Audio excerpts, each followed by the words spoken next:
Hello students, how are you? Welcome you again. In this third lecture we are going to discuss about preparation of acids. ठीक है, हम लोगों ने कल classification of acids के बारे में डिस्कस किया था. आज हम लोग प्रेपरेशन ऑफ एसिड्स डिस्कस करेंगे. This is our third lecture, preparation of acids. देखो, प्रेपरेशन ऑफ एसिड्स हमारे पास एसिड प्रिपेयर करने के बहुत सारे डिफरेंट मेथड्स हैं. ठीक है, जिनमें से कुछ लिखे हैं. जैसे first method is synthesis method. ठीक है, first method, the very first method is synthesis method. इस मेथड से आप लोग क्या कर सकते हो, ऑक्सीजन के अलावा, ठीक है, ऑक्सीजन कंटेनिंग एसिड्स के अलावा दूसरे एसिड्स प्रिपेयर कर सकते हो. जो एसिड्स में ऑक्सीजन होता है उनको हम बोलते हैं ऑक्सी एसिड्स. जैसे सल्फ्यूरिक एसिड हो गया, ठीक है, नाइट्रिक एसिड हो गया. ये सारे acids, the acids which containing oxygen, they are known as oxy acids. ठीक है, तो ऑक्सी एसिड्स के अलावा जैसे कि हाइड्रा एसिड्स होते हैं हमारे पास. We have hydra acids. Hydra acids मतलब एक हमारे पास हाइड्रोजन होगा और दूसरा हमारे पास हैलोजन होगा. उन दोनों की डायरेक्ट कॉम्बिनेशन से, सिंथेसिस से हम लोग क्या बनाते हैं, एसिड्स बनाते हैं. जैसे कि देखो एग्जांपल है हाइड्रोजन और क्लोरीन, इन दोनों को रिएक्ट करवाया तो आपके पास क्या बनता है, HCl बनता है, which is you know hydrochloric acid. HBr is hydrobromic acid. HI is hydro iodic acid. ठीक है, तो आप लोग इस तरीके से हैलोजन और हाइड्रोजन की हेल्प डायरेक्ट सिंथेसिस के साथ एसिड प्रिपेयर कर सकते हो.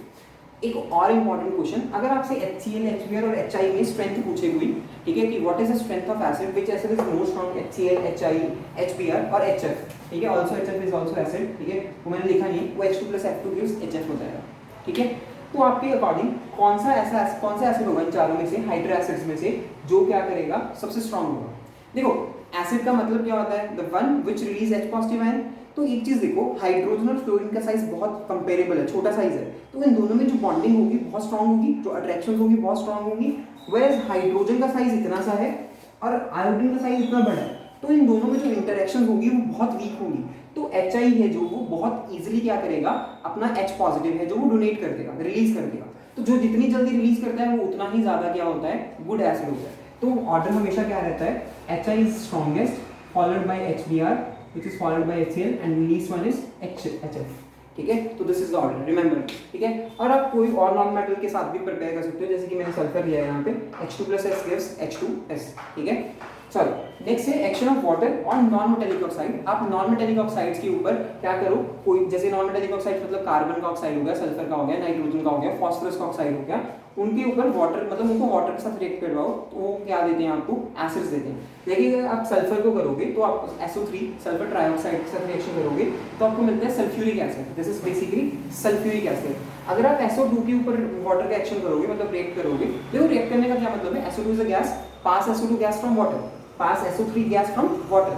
तो जब आप SO3 गैस पास करते हैं तो आपके पास सल्फ्यूरिक एसिड बनता है, H2SO4. जब आप SO2 गैस पास करोगे तो आपके पास सल्फरस एसिड बनता है. This is known as sulphurous acid, H2SO3.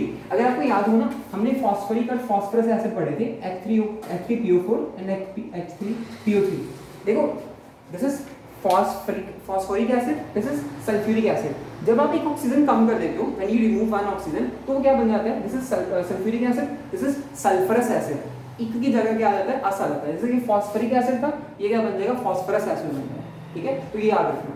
CO2 को अगर आप डिसॉल्व करते हो वाटर में तो क्या बनता है आपके पास, कार्बोनिक एसिड बनता है. और सिमिलरली N2O5 नाइट्रोजन का एक ऑक्साइड है, ठीक है, पेंटॉक्साइड है, तो आपके पास क्या बनता है, HNO3 बनता है. ठीक है, नाइट्रिक एसिड बनता है.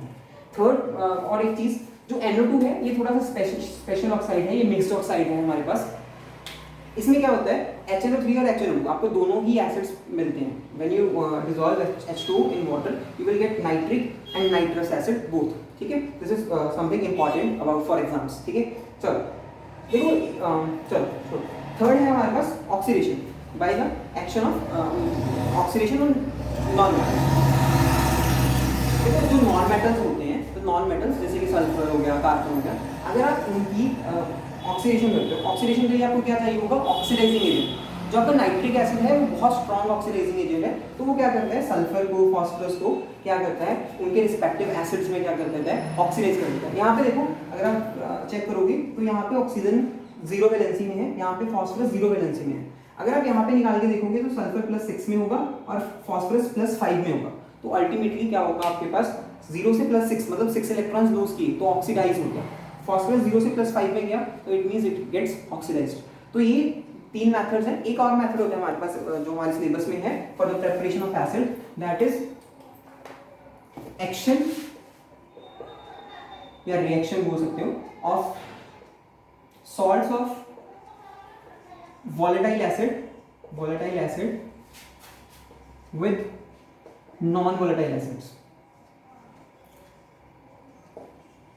देखो याद रखना, जो आपका H2SO4 है दैट इज नॉन वोलेटाइल और लीस्ट वोलेटाइल एसिड, और आपका HCl और HNO3 they are very volatile. अगर आपने देखा हो तो HCl, अगर आप बॉटल खोलते हो तो HCl और HNO3 के फ्यूम्स बनने स्टार्ट हो जाते हैं, वो बहुत जल्दी वोलेटाइल हो जाते हैं, मतलब वेपर्स में कन्वर्ट हो जाते हैं। वोलेटाइल का मतलब होता है वेपर्स में कन्वर्ट होना, नॉन वोलेटाइल का मतलब होता है कि वो वेपर्स में कन्वर्ट नहीं होंगे।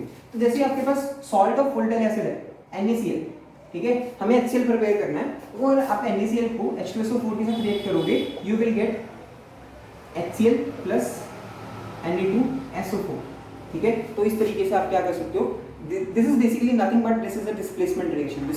डिस्प्लेसमेंट रिएक्शन की हेल्प के साथ आप क्या कर सकते हो, एसिड्स को प्रिपेयर कर सकते हो। So this is all about the preparation of acids, ठीक है। इन मेथड्स के साथ हम लोग एसिड्स प्रिपेयर कर सकते हैं, ठीक है। नेक्स्ट लेक्चर में हम कैरी फॉरवर्ड करेंगे अपने चैप्टर को। होप कि यहाँ तक आपको क्लियर होगा।